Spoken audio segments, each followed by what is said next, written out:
ঘরোয়া রান্নার রেসিপিতে সকলকে জানাই স্বাগত। সকল বন্ধুরা নিশ্চয়ই আমার ভালো আছেন, সুস্থ আছেন। আজ আমি কুমড়ো ডাঁটা আলু দিয়ে তরকারি রেসিপি নিয়ে চলে এসেছি। তার জন্য এখানে কুমড়ো ডাঁটা ভালো করে ছাড়িয়ে কেটে নিয়েছি এইভাবে। নিয়ে নিয়েছি আলুগুলো সরু সরু করে এইভাবে লম্বা করে কেটে নিয়েছি। আর নিয়েছি কয়েকটা কাঁচা লঙ্কা। আর কুমড়ো ডাঁটার ওই পাতাগুলো খুব কচি ছিল বলে আমি কয়েকটা পাতা ভালো করে ধুয়ে পরিষ্কার করে নিয়েছি। এগুলো ছোটো ছোটো করে কেটে নেব। এখন একটা বাটি নিয়ে নিচ্ছি 2 চামচ সর্ষে নিয়ে নিচ্ছি, কালো সর্ষে নিয়েছি এখানে আমি, আপনারা সাদা সর্ষেও নিতে পারেন। আর দিয়ে দিচ্ছি 4টে কাঁচা লঙ্কা। 4টে কাঁচা লঙ্কা নিলেই আমার এটা হয়ে যাবে, কারণ লঙ্কাগুলোই খুব ঝাল আছে। লঙ্কার ঝাল অনুযায়ী সেইভাবে লঙ্কাটা নেবেন, একটু ঝাল ঝাল হলে ভালো হয়। আমি এখানে কড়া গরম হয়ে গেছে, আমি 3 চামচ সর্ষের তেল দিয়ে দিলাম। দিয়ে এবার আলুগুলো প্রথমে ভেজে নেব। এবার আলুগুলো আমি দিয়ে দিচ্ছি কড়ার মধ্যে।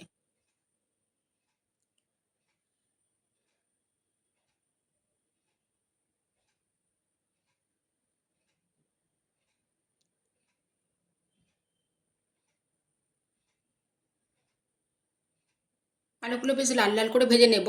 এর মধ্যে দিয়ে দিচ্ছি অল্প পরিমাণ লবণ দিয়ে দেব। আর দিয়ে দেব অল্প পরিমাণ হলুদ গুঁড়ো। দিয়ে ভালো করে এটা মিশিয়ে নেব।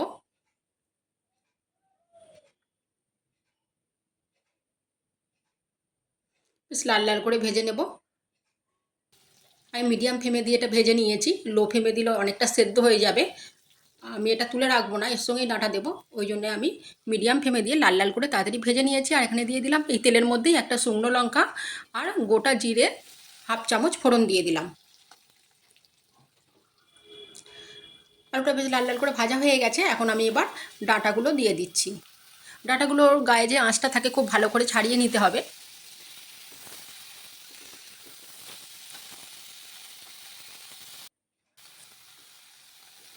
এখন ডাঁটা আলু বেশ ভালো করে আমি আরেকটু ভেজে নিচ্ছি।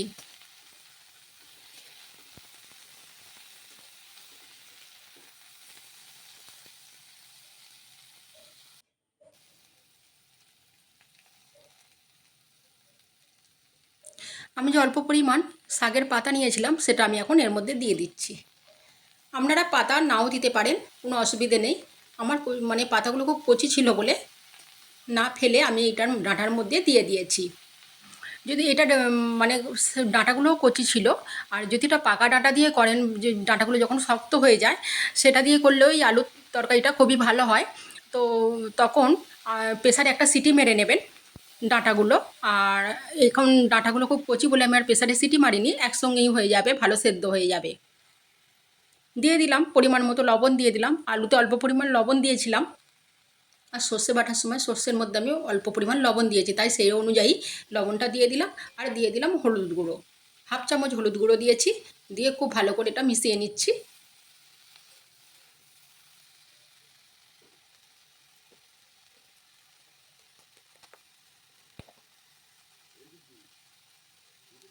দিয়ে দিলাম 1/2 চামচ ধনে গুঁড়ো। দিয়ে এটাও ভালো করে এখন মিশিয়ে নিচ্ছি।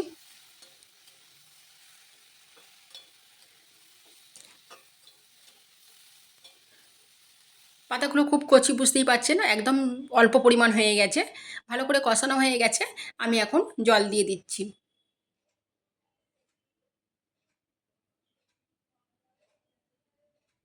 এবার যেই অনুযায়ী মানে সেদ্ধ হতে বাকি আছে সেই অনুযায়ী জলটা দিয়ে একটু চাপা দিয়ে এখন রেখে দিতে হবে।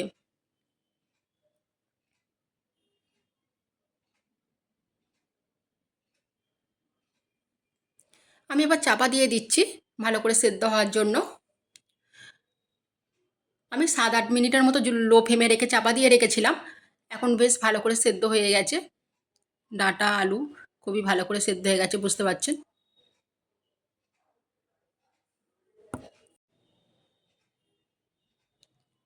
আমি যে এবার সর্ষেটা বেটে রেখেছিলাম সেটা এর মধ্যে দিয়ে দেবো। ভালো করে একটু জল দিয়ে আমি এটা গুলে নেব।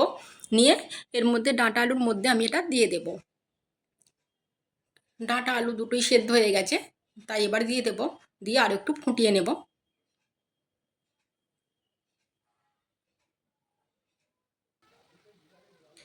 দিয়ে দিলাম কাঁচা লঙ্কা সর্ষে বাটা।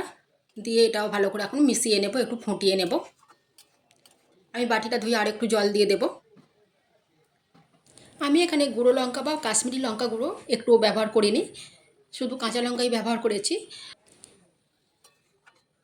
সেই জন্য কালারটা আমার এরকমই আছে, অল্প হলুদ গুঁড়ো ব্যবহার করার জন্য। আপনারা কাশ্মীরি লঙ্কা গুঁড়ো ব্যবহার করতে পারেন লাল দেখতে লাগার জন্য, তবে গুঁড়ো লঙ্কা ব্যবহার করলে ঝাঁঝটা গলায় আটকায়, শুধু কাঁচা লঙ্কা ব্যবহার করাটাই বেশি ভালো। খুব খেতে টেস্টি হয় এটা। আমার তরকারিটা হয়েই গেছে, এবার ঢেলে নেব। ঠিক এইরকম গেবি গেবি থাকবে।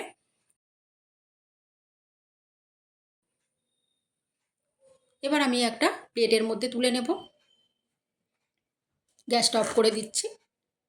প্লেটের মধ্যে তুলে নিয়েছি, ঠিক এই রকম দেখতে হয়েছে। এই কুমড়ো ডাঁটা দিয়ে আলু দিয়ে একবার তরকারিটা বানিয়ে অবশ্যই খাবেন, খুব ভালো হয়, টেস্টি হয়। ভালো থাকবেন, সুস্থ থাকবেন, সাবধানে থাকবেন।